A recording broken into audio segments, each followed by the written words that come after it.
now going to hand you over to Ms. Katrina Crowe, who's the curator of the first Thought Talk. So thank you very much.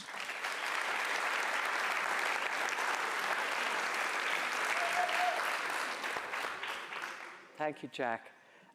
Welcome to you all to our sellout event this afternoon, which I think will be one of the most important events at First Thought Talks this year. Eman Mohammed is an award-winning Palestinian photojournalist whose work reflects not only the trauma and pain of destruction and constant killing in Gaza throughout its many conflicts with Israel, and particularly the recent one, but also the resilience and ingenuity of a persecuted population. As the first female photojournalist in Gaza, Mohammed's work was met initially with prejudice from her male colleagues. What else is new, you might say, but of course she persisted. She is a dedicated witness to the suffering of her people. Her extraordinary photos are more important now than ever. They can be seen in her exhibition at the O'Donoghue Centre at the University of Galway, literally just out the door here. So make sure you go to see them over the period of the festival and get a good look. She'll be in conversation with journalist, podcaster and feminist Róisín Ingle. Róisín is a great favourite at First Thought Talks.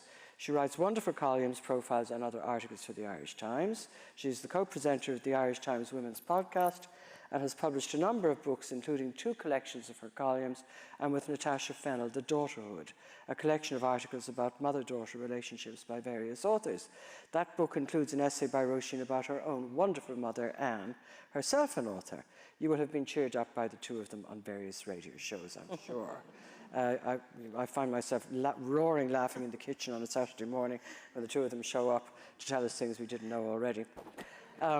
So I want you to welcome Róisín and Eman Mohammed to the Galway International Arts Festival and enjoy this event. It's going to be very important. Thank you.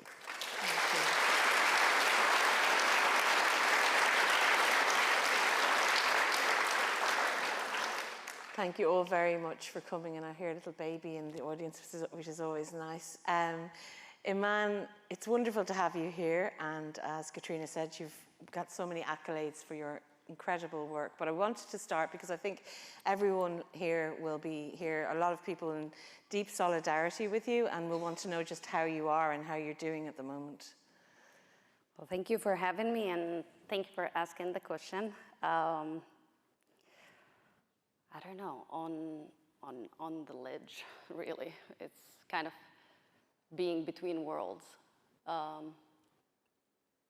It's a very devastating part of my life, and I think everyone's lives as well, but it's almost surreal to be here and to be present and to talk, and while everything that is happening back home to family and friends, I think it's almost like it's pulling on my brain wires. So I've been able to keep my sanity by doing things like this, when we talk and we hear each other and we feel the solidarity. But it's no surprise or no secret that going crazy a little bit. I think we can all understand that. And we'll talk more about your own situation and what's going on for you at home. But this is also a kind of look at your incredible career, which is such a singular career, really, because you're the only woman who's been a photojournalist in Gaza. And that happened when you were 19. So I thought it would be good. We're going to go through some of Eman's photographs, and we'll start off by talking about kind of that, because you had a different kind of education to a lot of people. So maybe tell us about that as well, about the Latin school. I'll start with this lovely photo as well. So when I started, there were no female photojournalists. There are female photojournalists now in Gaza, and they are few, but they're incredibly talented. But when I started, which is gonna give away my age, and that was like, I'm still 20, but I was 19, and I was young, but it's also the normal age for you to start as a journalist in Gaza, due to the nature of the occupation, the siege, and everything that you need to consume in and understand. So almost every other journalist that I know work during their studies. But even further, when I was a kid, I went to convent school, to Catholic school, so I can relate to a lot of you guys here, which is weird because I'm from Gaza, and we have so much bonding to do over trauma. You understand. Just, it's scary that you understand, but it was a beautiful part of my life, which is, again, also scary because I loved being a Muslim in a convent school and being exposed, and my mom was very comfortable with that. I was raised by a single mom, and she was comfortable with me going deeper into our Christian Palestinian society. And it's such a small society. They're a minority, but the bond is very strong, and we all have strict traditions that make no sense sometimes, but we all abide by them. So like the religion is just like a different layer to what it means to be a Palestinian in Gaza. And I grew up in that school. At the beginning, I didn't understand why was I like not in a Muslim school, for an example. And my family were not religious. They became religious down the road later on, years and years later on. But I loved it, and I loved the spirituality of it all, and it did not compromise me in any way.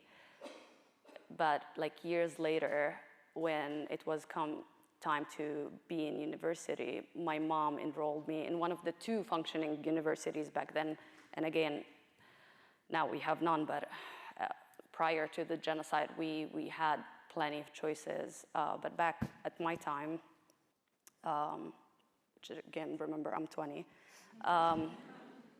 it was one of 2, and one was not functioning at all, and it belonged to the PA, and the other one belonged to Hamas, and everything is political in Gaza. Right. Everything is, breathing is political. And so when I went to that university, I was at age where I had enough of spirituality, and now I want to experiment and live life, and there was a lot of strict rules to abide by as a student in the Islamic University of Gaza, and I hated it. You're not a rules person. I could not. I wanted to skip classes, and I wanted to have a college life, really. But it was time for me to also explore what I like. And my entire family attended my enrollment, and that's not normal. They came with me to make sure that I don't enroll as a journalist. Like, they didn't want me to study journalism, so everyone came. And they were like, no pressure, but don't disappoint. Which, now it's funny. Back then, I cried.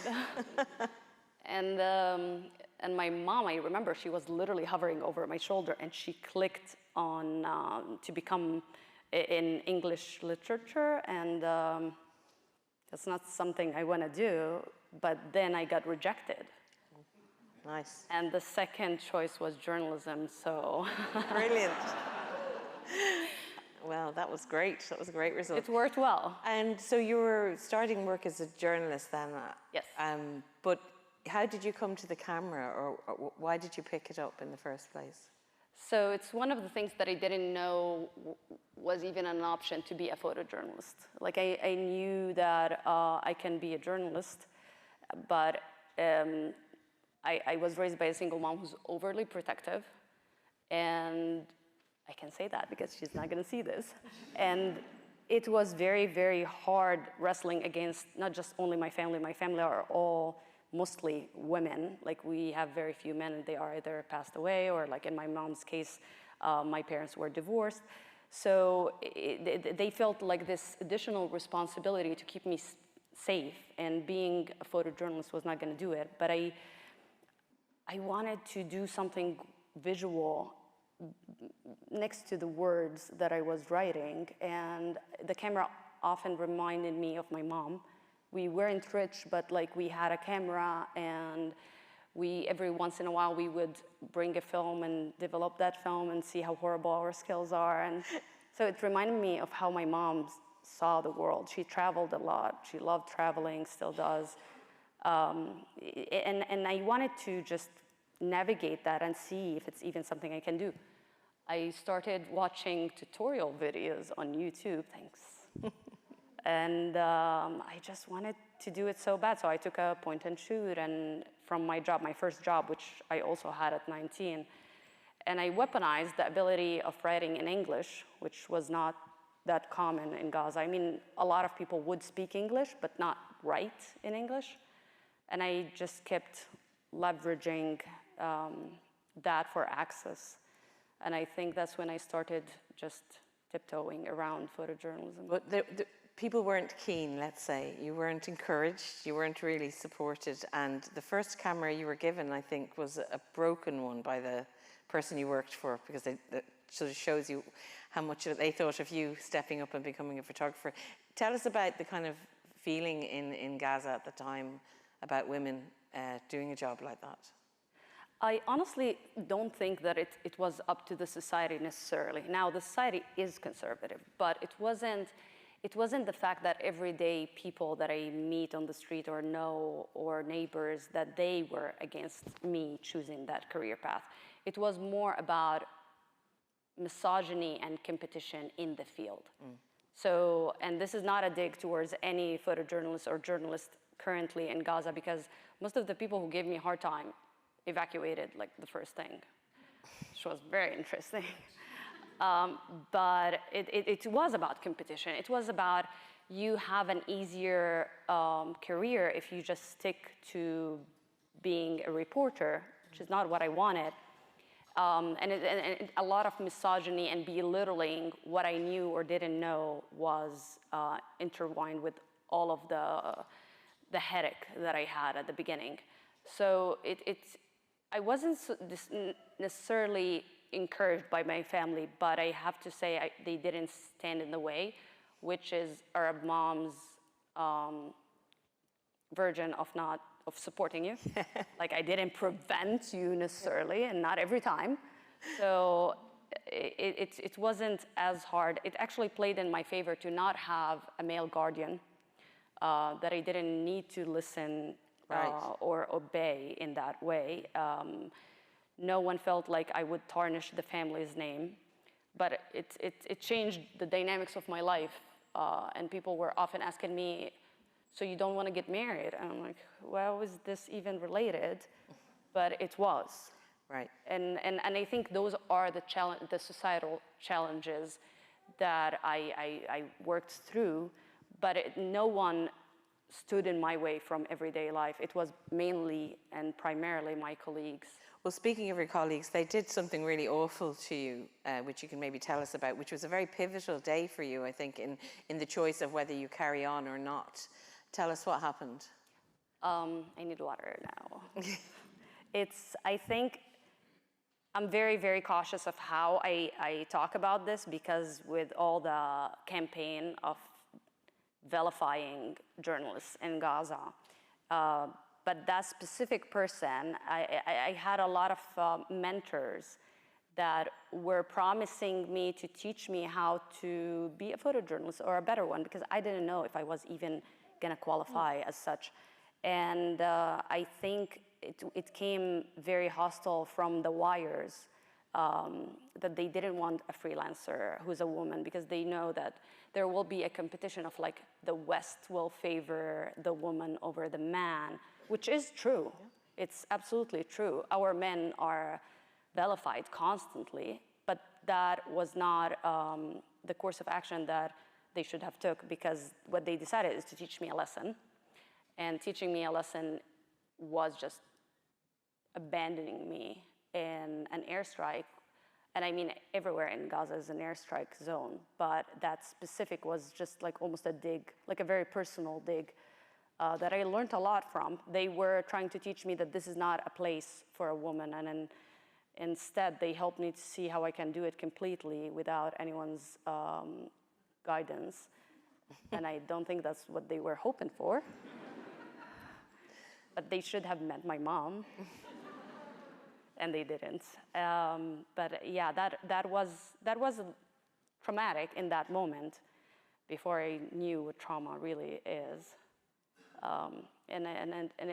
I managed, the whole thing was about resources, and they had resources. They had armored jeeps, they had protection that I didn't have as a freelancer. And when they left, I had to find my way back to the closest, residential area because I was closer to the buffer zone. And once that is broken, it's almost like I understood that like I can do way more with less censorship. And somebody helped you, but then they turned on you as well that day. A lot of people helped me. I was a crying baby, and it was my first time to feel it really hard in the field. I mean, before I only heard comments or was handed a broken camera, and then once I fixed it, I was able to use it. And so this was a different kind of experience for me. There was a taxi driver who saw me just walking around and cursing, and he picked me up, and he refused to take any money that day. And there were just people who really didn't even know what female photojournalist would mean. What does that, why is it such a catastrophic thing?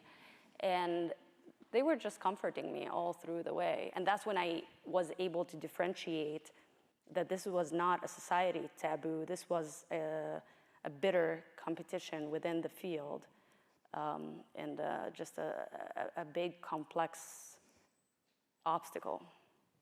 Well, let's go through some of the photographs, will we? Because these early ones, the first few we're going to look at, they sort of show where you were at. So this is such a beautiful photograph. Tell us about this one and about where you were at in your career. So I took this in Jabalia refugee camp, which had been flattened completely since then. It doesn't even exist on the map anymore. When I took it, I didn't know if I was a good photographer, talented.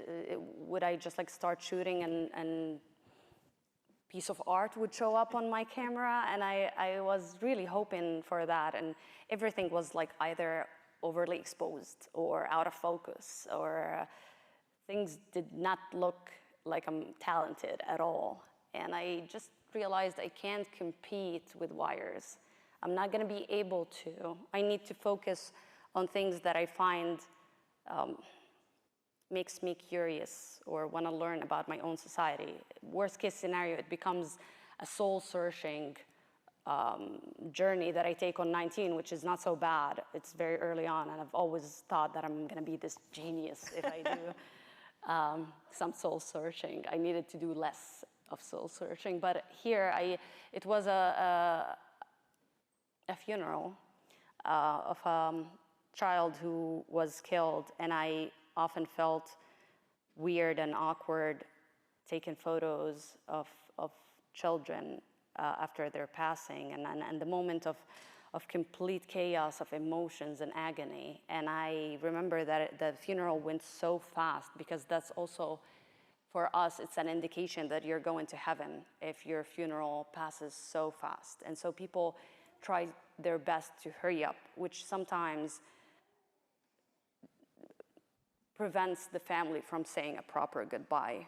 And it was just always very sad. And in that moment, I just decided I don't want to do that. I don't know what story am I telling. I don't know the story myself. And I turned around and I saw these kids looking, and I didn't know that they were 8 back then when I took the photo. I thought I was looking at 2 or 3 faces, because I took it with the tele lens. So I was very far away from them. And it just like the way that the laundry, their clothes, was so colorful and decorating the window. And I took the photo, and I couldn't stop looking at them, and they couldn't stop looking at me, which helped. And then I went to their house, and I knocked on the door, and I learned that they were 8 orphans of a man who was killed by the PA.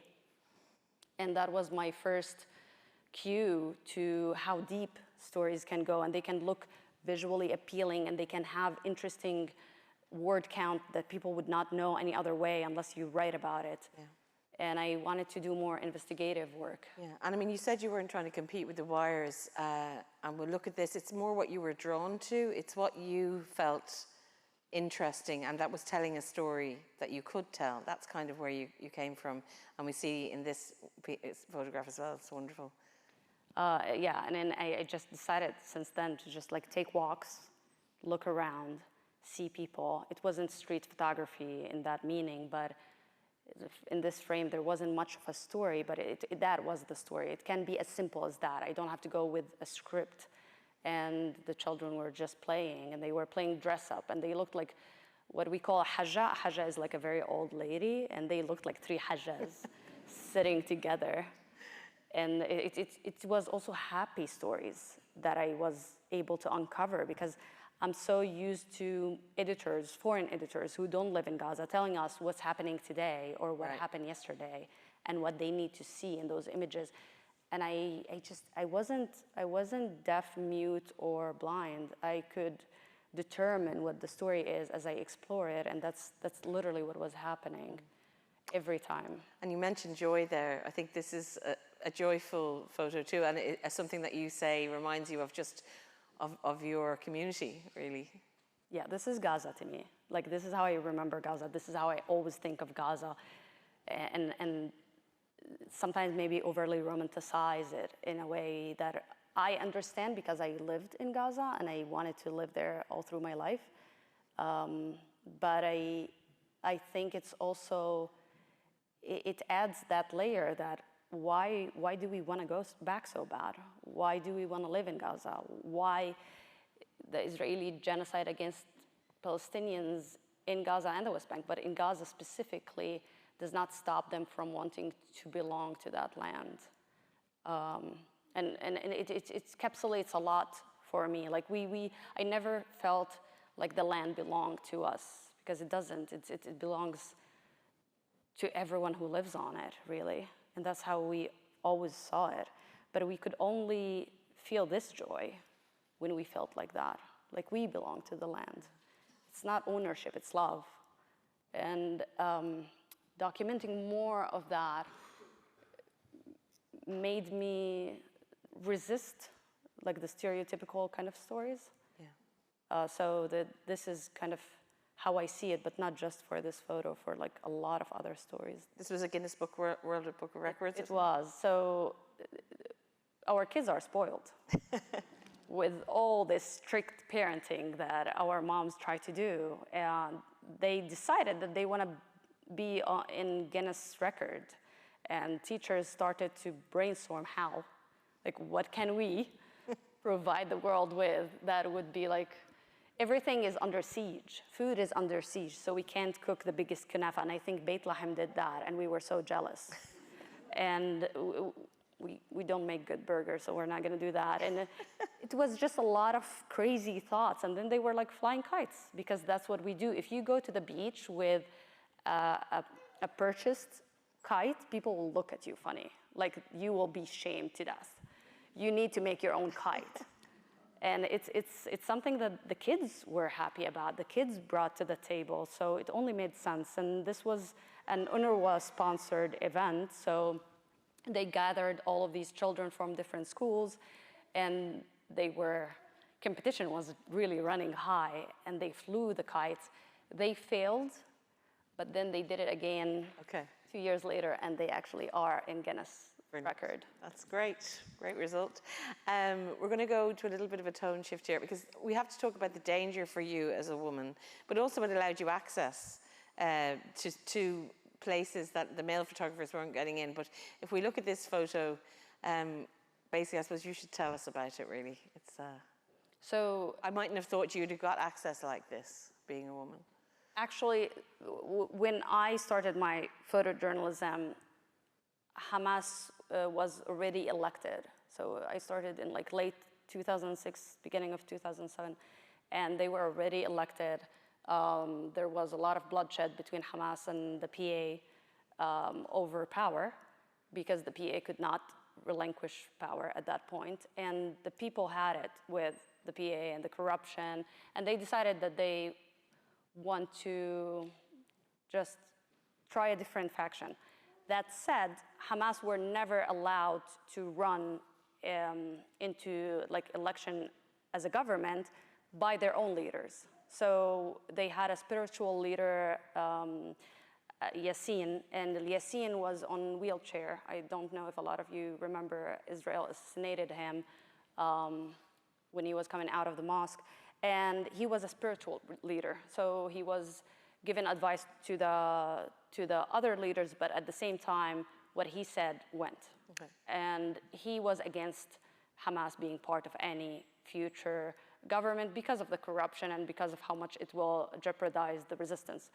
So what people don't know typically is that we do have Hamas, the resistance, and Hamas, the government, and both are completely different. People who align with the government are not the same who do the resistance. And they almost refuse to blend because the resistance believe that that's their path. They shouldn't be in the messy and sometimes dirty game of politics. And understandably, they honor different code. And I've never had a problem with Hamas the resistance. I've always had access with Hamas the resistance, which even was surprising to me because I've thought that the way I dress and the way I wore hijab back then, but even with the hijab, I still wore jeans, and I was a teenager, really, late teenager. And all of this is coming from my mom. No one can say anything mean to me. She accomplished that. So it was surprising for me because this was one of the first trainings that I attended with Hamas al-Qassam. And Hamas al-Qassam is so respected in Gaza. I respect them and I fear them in a healthy way, in a way that, like, this is the resistance. This is the last line. And we don't have an army. We don't have, even police was something scandalous back at the PA times.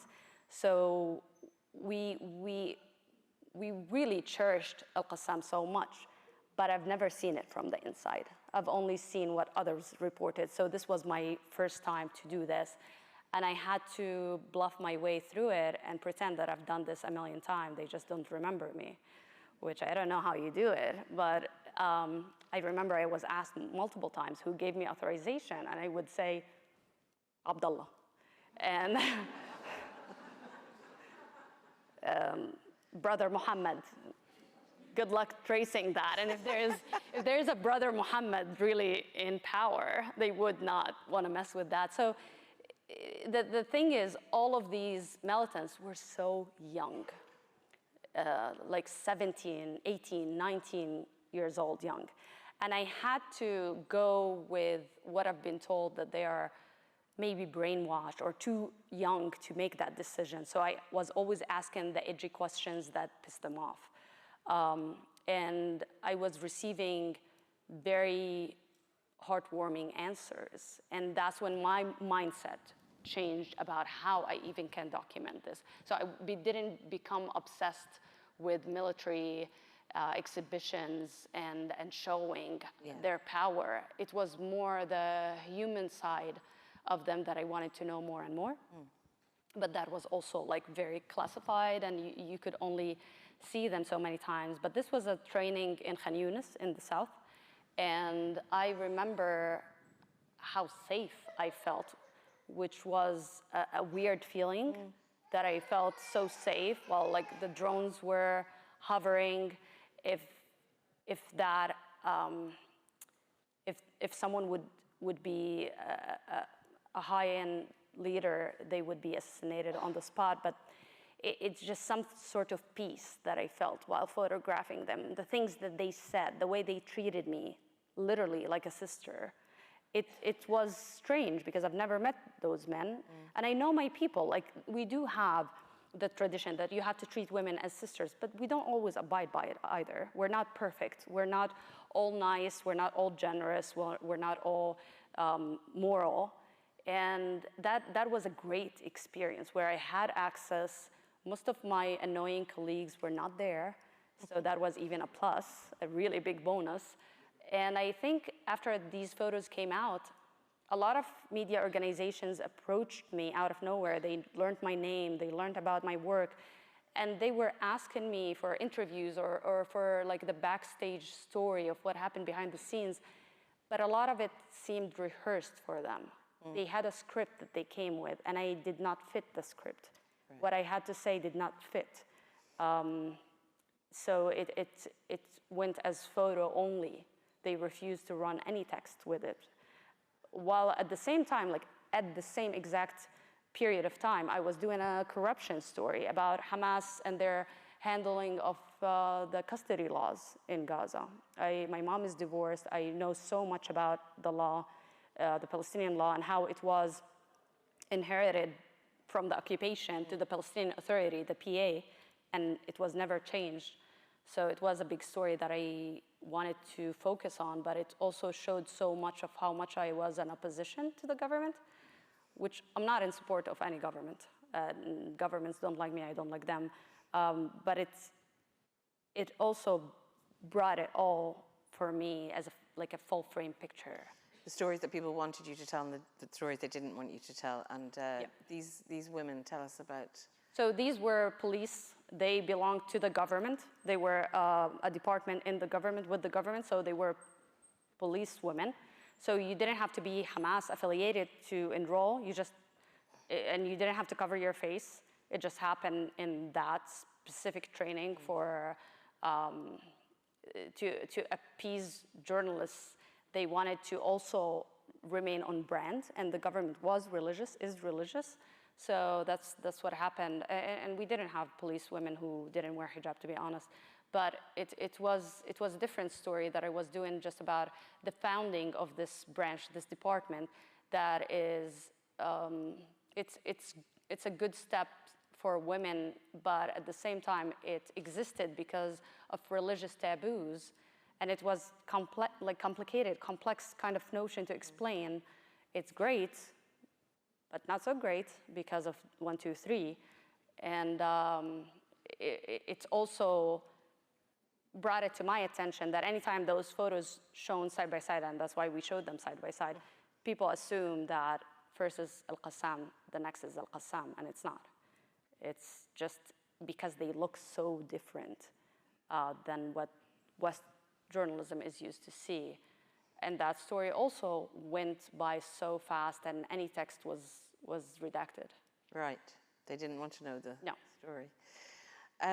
This next photo we're going to show, because what you do is these big scale projects, photo essays, and Katrina mentioned the exhibition, which is so well worth going to see, about what lies beneath the rubble. And this next one is a really amazing photo, and there's a great story behind that too. Tell us about this man and his house. So this was during the aftermath, 2008 and 2009. It was the first full-scale assault, first war that we had invasions, we had airstrikes, but that war did not stop for 21 days, I believe. And so it was one of the first and one of the most painful. And I remember after the Israeli military withdrew from the north, this is a place in the north on what they call the buffer zone, which is technically a place that they want to make life so unbearable for people there that they leave. And once they leave, they have more land to claim because no one lives there. And so what happened is that the land became so cheap. So people who had factories, people who had big businesses attracted to that area, and it's called Azbet Abd Rabbu, because they can build on massive land for a much cheaper cost. The Zionist regime never learned its lesson with Palestinians. There's no solution to ethnically cleanse us, and definitely not the military solution, but that was an attempt.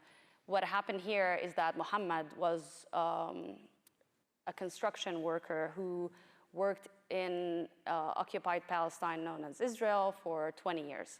So he was very familiar. He spoke the language. He spoke Hebrew. He had an Israeli boss. And so he knew them closely in a way that a lot of younger generations did not.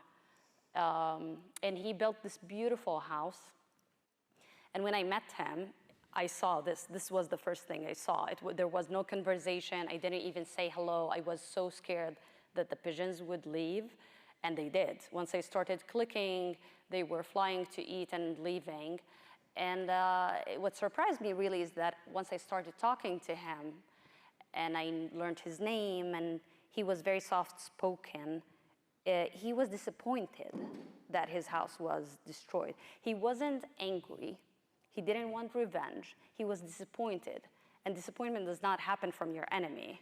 So it was a very different perspective that I've never seen. I heard about, but I've never seen. And I needed to shed more light on it. I ended up coming back again and again and again. And it became a 3 years project where I just would come, I would document the progression of their life now after the rubble. So when it broke, it was exactly like this, like a tent. And later on, for hazard, it became a hazard, so they needed to remove it. And I witnessed how attached Mohammed became to his house, that removing the rubble was almost like destroying his house the first time. And it's this deep connection that only he was able to tell, only his life mirrored that. And his obsession and attachment to the pigeons, they were his pets, which I've not seen before. And it was just so heartwarming, so beautiful. I try to bribe my cats all the time. They don't come like these pigeons did. Like they were around him 24/7. And whenever he found food for his family, he found food for the pigeons. It was like a family member. It was a very touching story.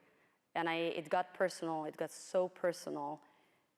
We kept in touch. I keep in touch with a lot of the people that I meet.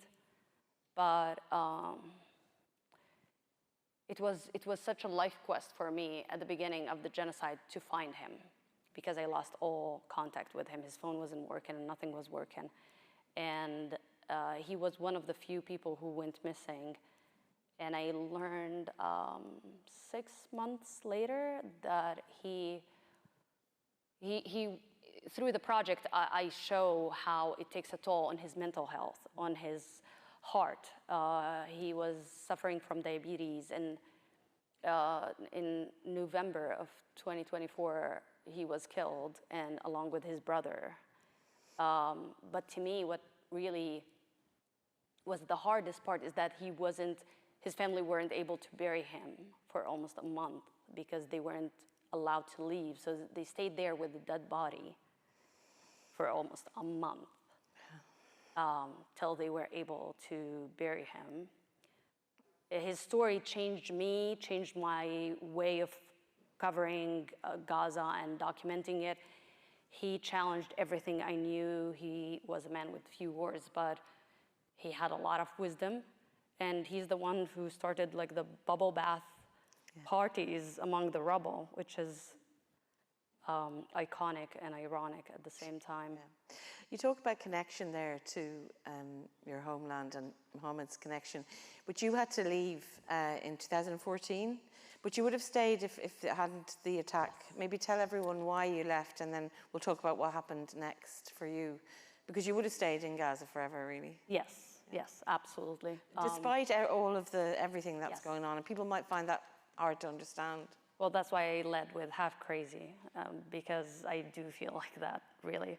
I feel the safest in Gaza. I've always felt the safest in Gaza, and I had it planned out that I will never leave. I heard way too many stories about my ancestors, about my, even though my parents were divorced, my father's side was ethnically cleansed to Jordan, and they were never able to go back or even see their homes. And it was my life's mission to never be that, to never be tricked into one method of ethnically cleansing Palestinians. And I walked that path. I worked early so I can be able to support my family and to take care of them in Gaza, to enjoy life as much as possible.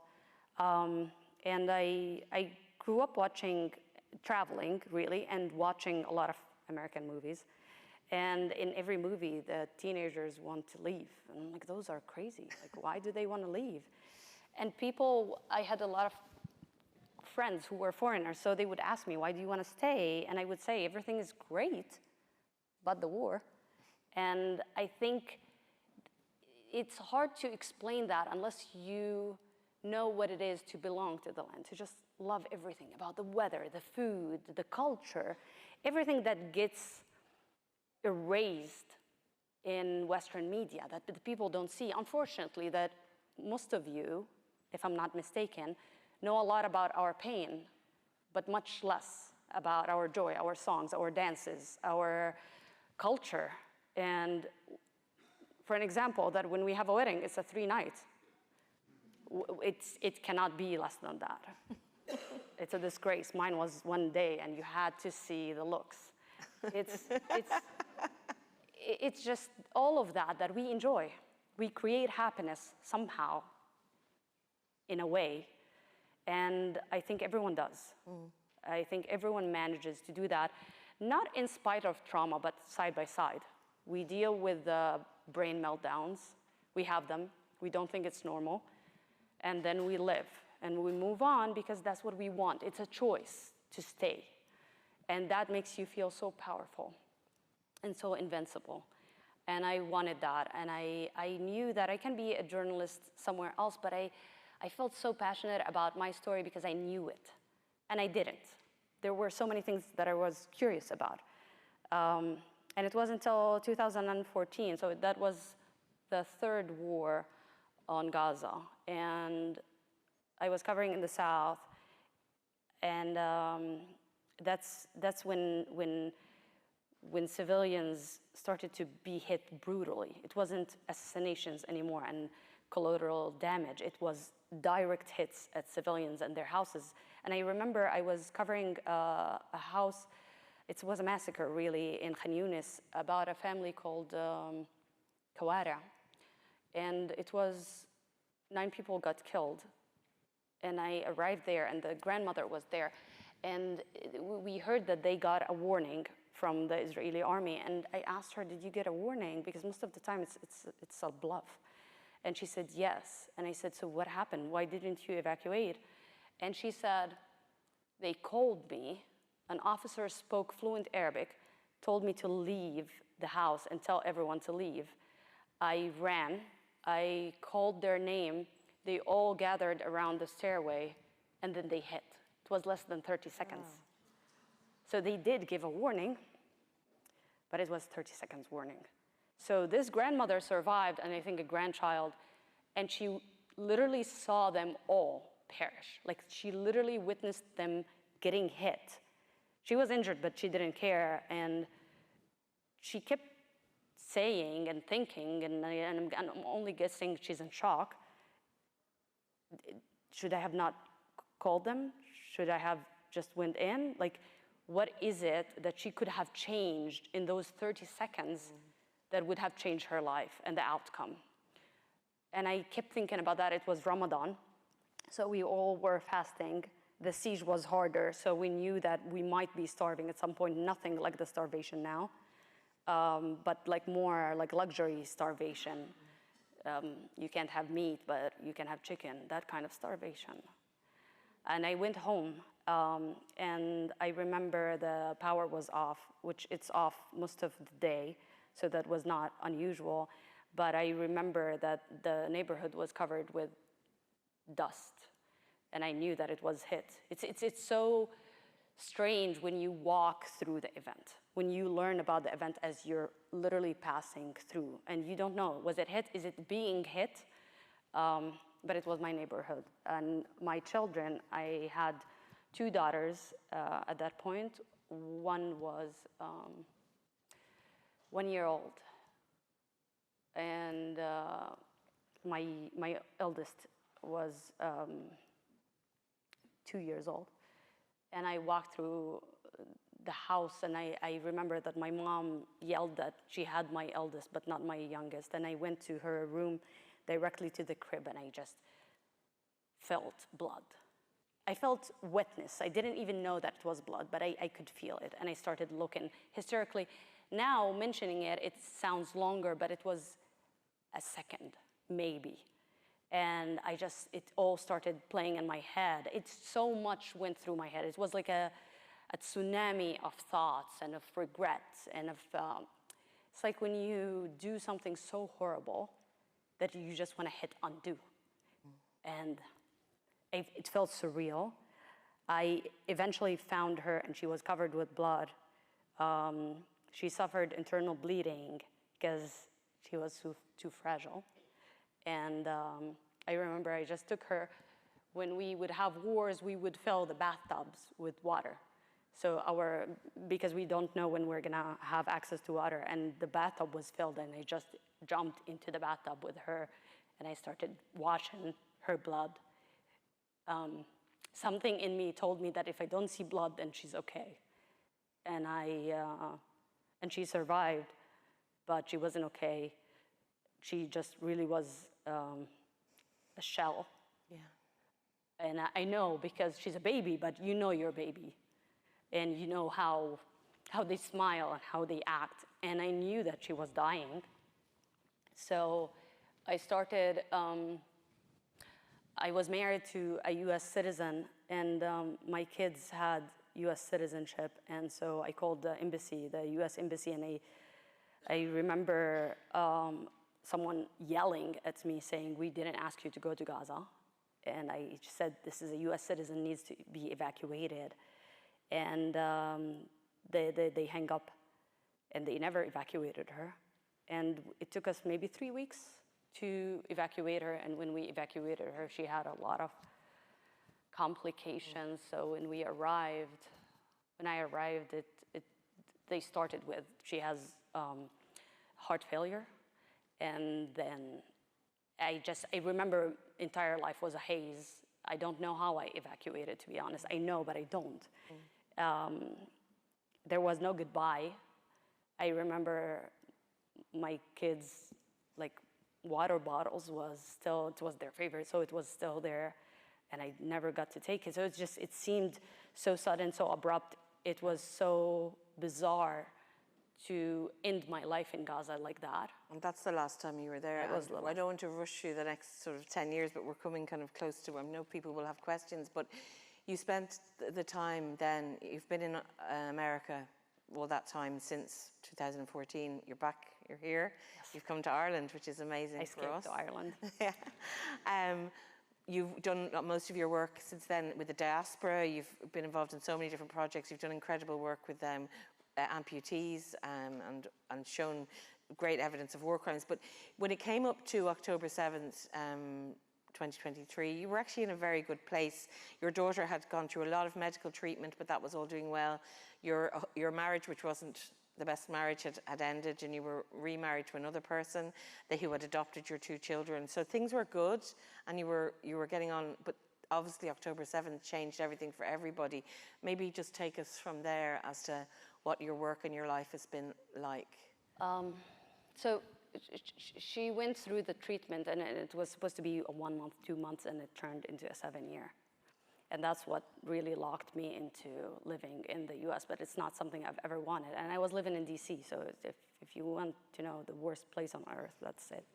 And it was hard because I see politicians who literally advocate for our annihilation every single day. And I did a lot of work through PTSD that I knew I had to work on healing myself as well, because I was so resentful. And I didn't want to be that person for my children, but not for myself either. I didn't want to be the person who's remembered as wishful thinking of going back home. It's kind of like the classic story of Palestinians. And I wanted to make peace with it. But if you cross 5 years in a place and you don't like it, you're not gonna like it. And I knew that was not gonna happen.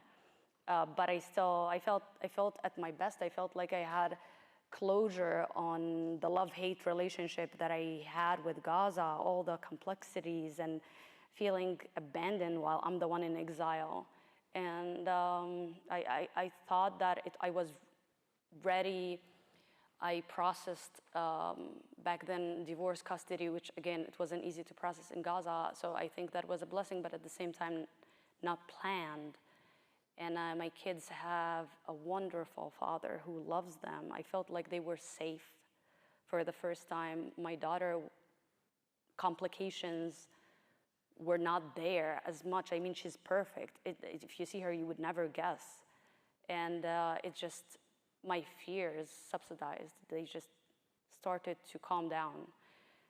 My therapist used to say it's like shushing the voices. And I think it's like putting a very damp, heavy blanket on them. And I was there.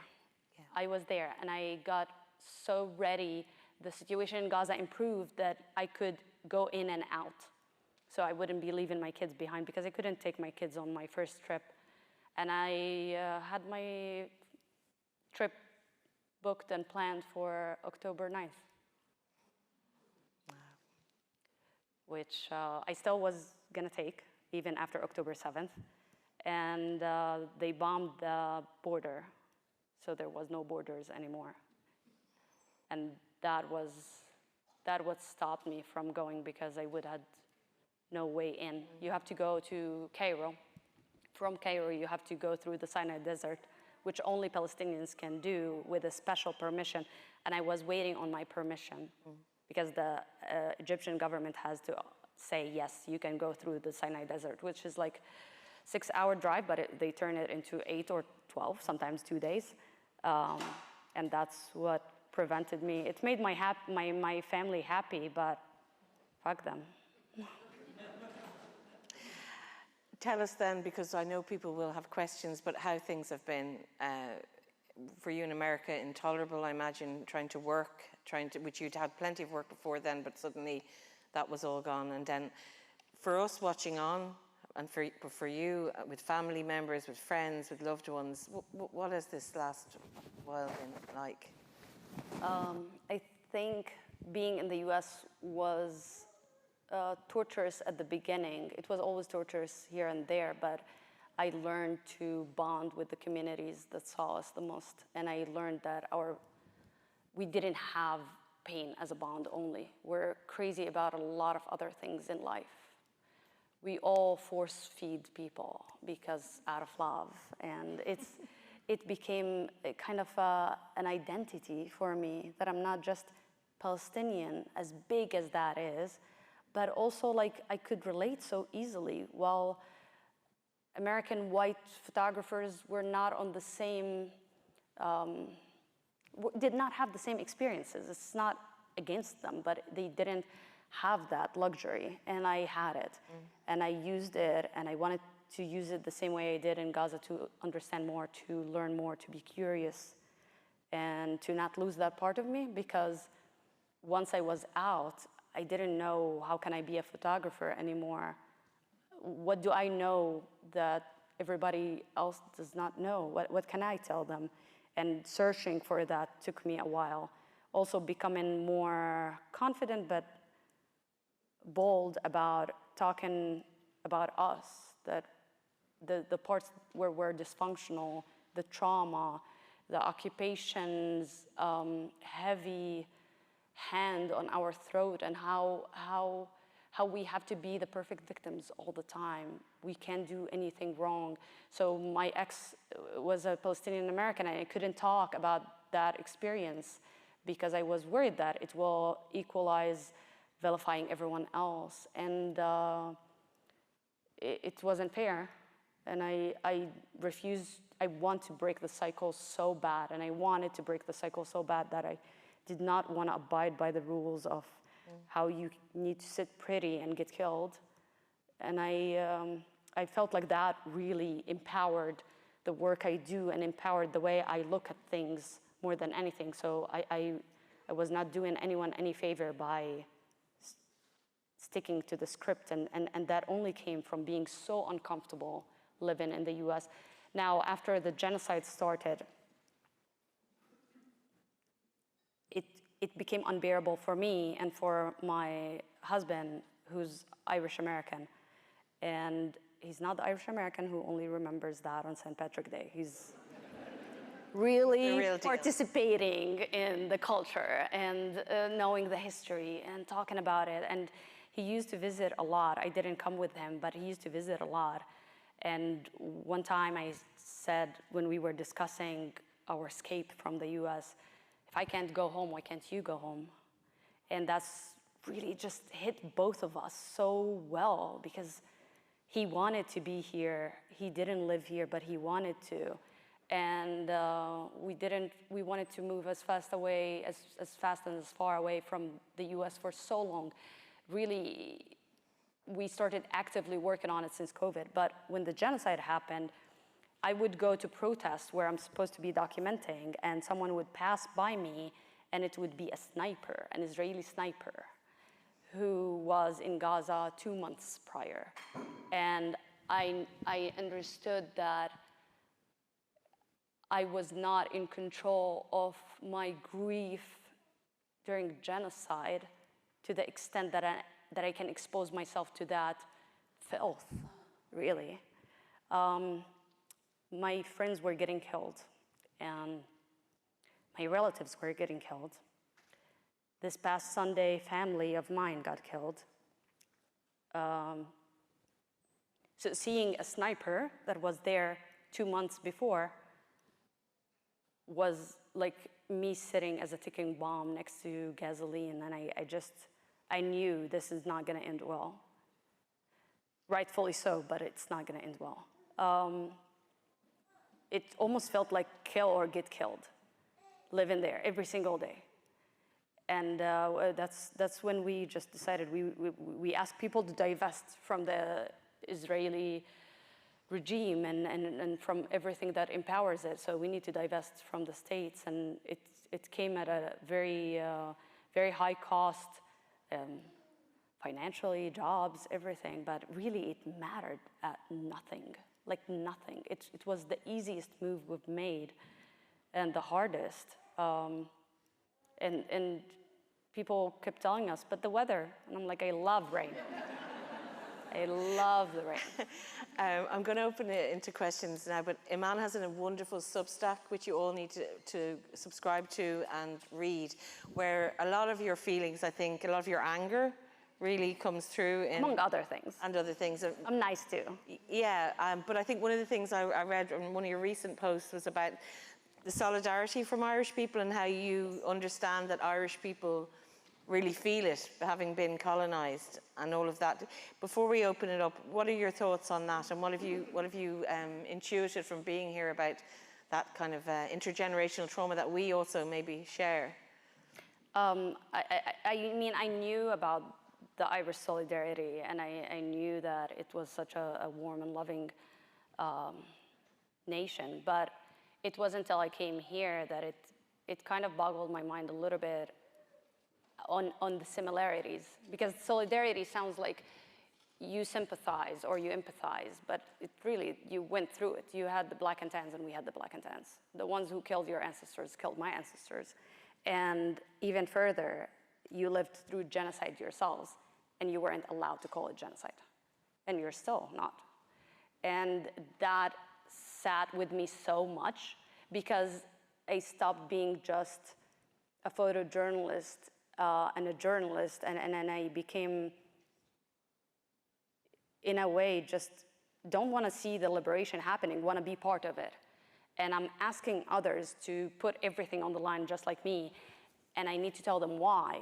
And every time I looked at Ireland and the Irish people, it was because your oppressor is our oppressor, and it's not over yet.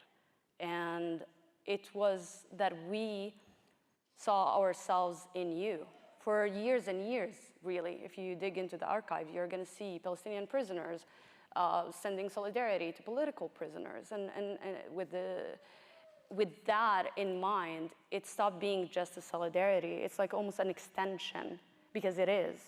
Like, our agony started with the mother of all genocides, Britain, and the regime facilitating Gaza to be given to Palestine, to be given to a different nation. European started, and how our starvation now is being called famine. I don't think anyone understands how much being forcibly starved breaks your dignity to an extent of no return. and breaks you to generations to come. And it also hits me how sometimes people are even shy about here, calling it genocide. They refer to it as troubles, which sounds like a bad hangover. It's not what they did to Ireland. And it also was important to humble myself and understand about the history, because we have the resistance here. Like, the resistance is holy. And I know that was different. And there were different opinions about the IRA and so on and so forth. So it was a big opportunity for me to not be know-it-all and actually sit down and listen. I still think the resistance is holy, and I think it's very justified. But I can also see the blueprint that was used in ethnically cleansing us, in attempting genocide on Irish people. And I think there is a poetry line that says, between us and them, rivers of dead bodies and mountains of grief. And I feel that so heavy when I'm here, but it also, I see our future in your liberation. I see our liberation in your liberation. Thank you very much. Thank you.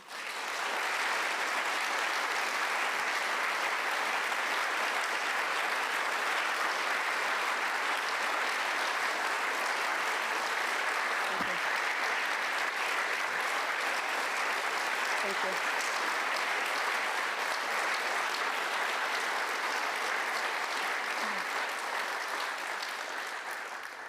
So I think we have a microphone going around if anyone has a question for Eman. Well, thank you so much. You're so eloquent. You're as eloquent as those beautiful photographs, which we didn't get to show all of them.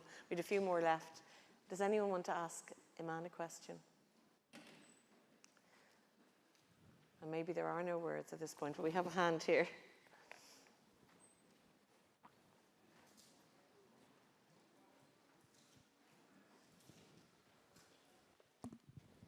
Hi, so I study journalism here at UG, and I'm from the States, and I'm just wondering if you have any advice for those of us who might be interested in adding photography to our repertoire, as well as words and audio.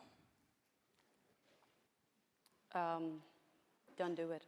I'm joking. Don't rely on for-profit media to uplift your work or your words or any pieces that you produce. Go after what you think is worth telling. We're the journalists. They are for-profit media for a reason. And we're able to tell them what matters and what doesn't, not clicks and views, because it's a recipe for a disaster, as you can see. Even the baby agrees. And even if you feel like you're the only one, even if you do 3 projects that don't sell, don't publish, it's okay. Just keep going after what you think is your niche, what is the part that you have access to, and you're gonna master it, and they're gonna be calling you and knowing your name in no time, but just be patient with it. Thank you. Anybody else? Question for Eman? There's a lady there. You mentioned Hamas, and here we see Hamas as one unit. But from what you said, it's more complicated than that. It has several structures, I think, Hamas, that doesn't come through in reporting we get here. So I certainly see Hamas as just one unit. Are you able to speak a little bit about that? Yeah, I think that's by design. I think it's not a coincidence, it's not accidental that you see Hamas as one. And in our foolish ego, sometimes we see that good because we're one unit and speaking with their tongue, but it's not. It branched when they when they ran for the government and then they had power over Gaza, and the PA refused to relinquish power over the West Bank, and so it became split up. But Al-Qassam and Hamas, the government, have so many disagreements and differences. They don't do the same thing.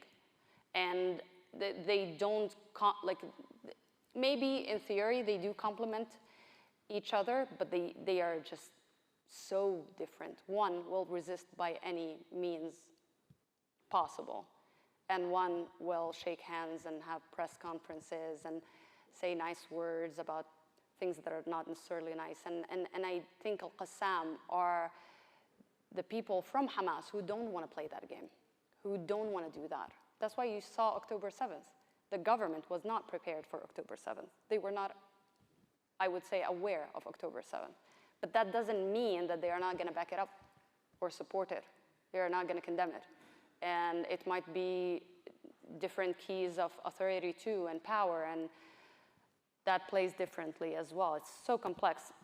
But just to remain relatable, here you had the IRA start as a resistance, and then they became a political group. Hamas was a political group, and then they branched to have Al-Qassam as their militant brigade. So even the dynamics are not the same, or not in the same course, didn't follow like that. So having Al-Qassam became so powerful so fast, even more powerful than just the ideology because of what they represented. Same thing went with Fatah. Fatah had something called Kata'ib Shuhada al-Aqsa, which is, translation fails me here, but they had their own militant group as well, which they disarmed. They took their weapons. And the very leftover of that is what you see in Jenin. Because you keep on hearing about Jenin being raided, I'm sure, by the Israeli Zionist army. And that's the last front line of resistance. There is no Hamas in the West Bank at all. But there is militants that belonged to Fatah in its prior time. And that's what we're seeing. That's why the resistance lives. But it's very, very, very different. Now Hamas are claiming that they will step down there after any potential deal, and they are not going to be in charge of Gaza, but nothing will happen to Al-Qassam, I can tell you that. They are going nowhere.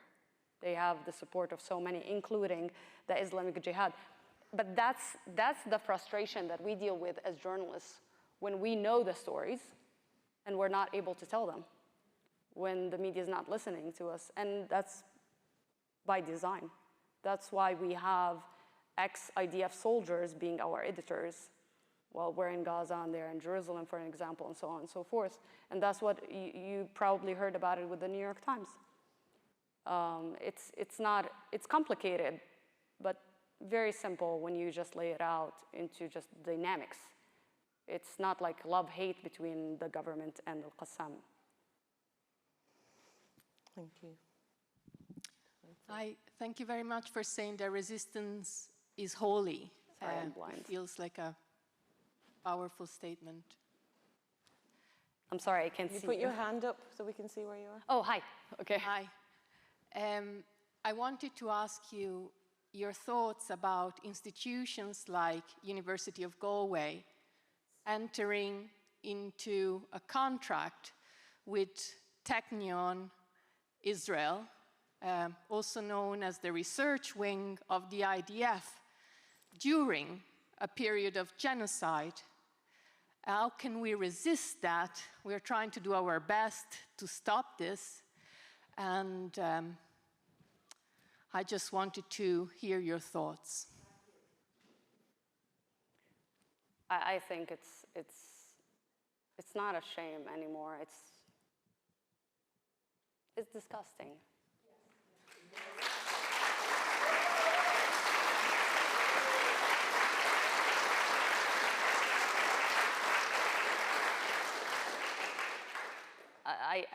I don't understand. How can we watch children being brutalized their limbs cut off before they take their first walk, literally cut off, if not completely annihilated.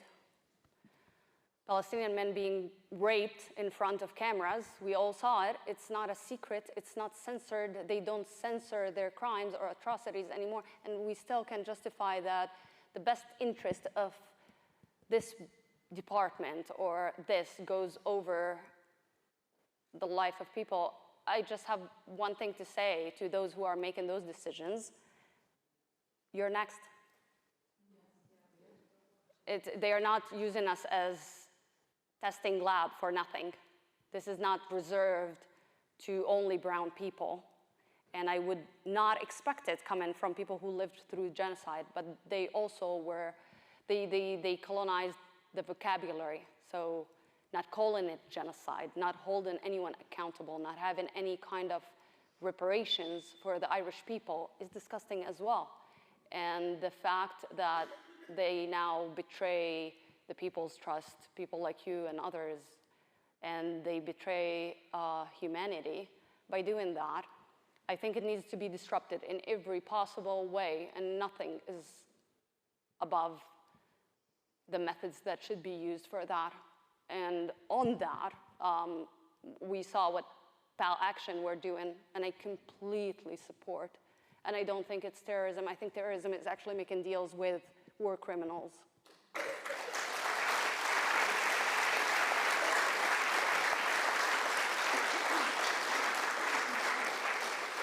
I think we have time for one more question, Katrina. Yeah, one more. Okay, there's a hand waving over there.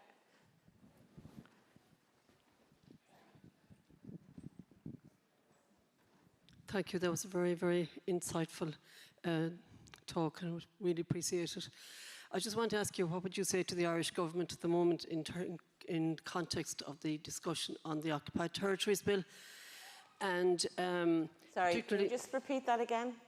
Sorry? Could you repeat that again? Sorry. I would just like to ask Imam what her opinion on the Occupied Territories Bill and the way the pressure is being put on the government at the moment to exclude services from the proposed bill.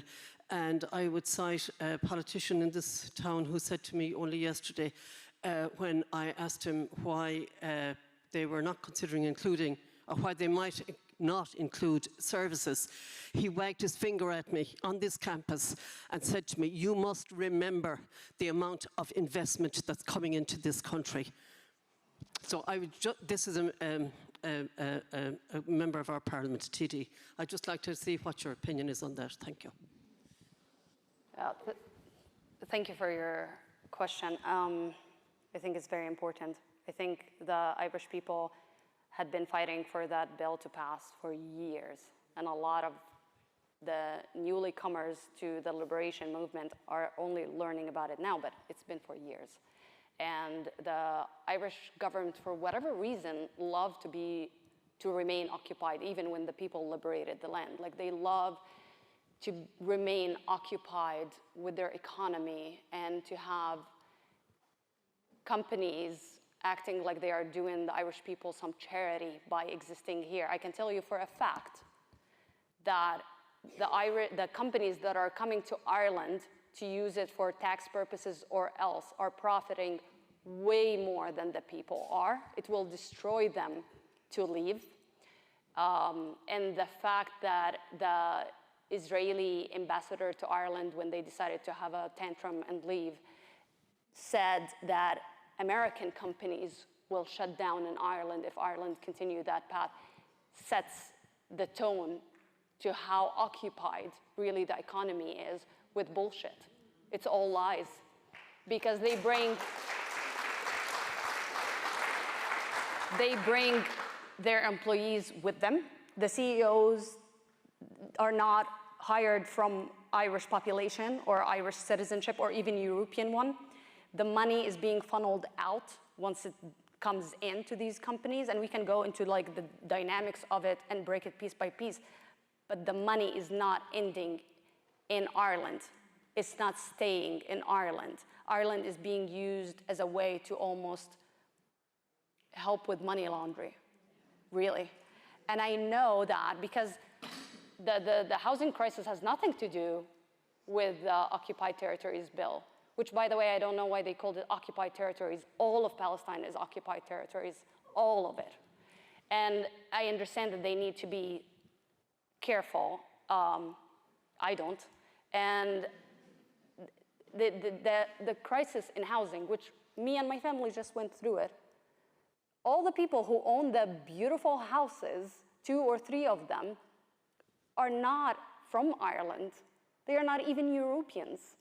The people are being grilled with crazy rates for rent or buying a house, and literally everyone else is enjoying what Ireland has to provide. So this, to me, looks like exactly like the famine, when Ireland had a lot of rich soil and a lot of rich crops that been funneled out, and then the people and some disease in potato was blamed for the killing of nearly 1 million, and then another million. And I just don't believe that there is any Irish person with an ounce of integrity can prioritize a genocidal regime over their own people, again, after you just survived genocide by the help of nobody but the Irish people.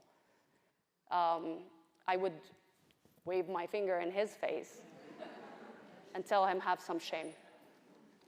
Thank you.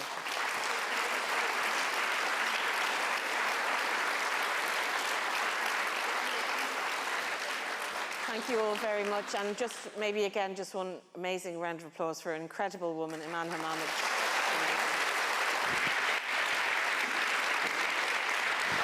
No, you say that.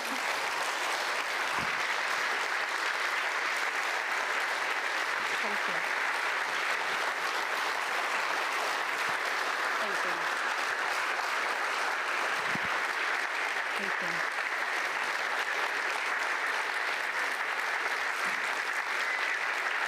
Thank you so much.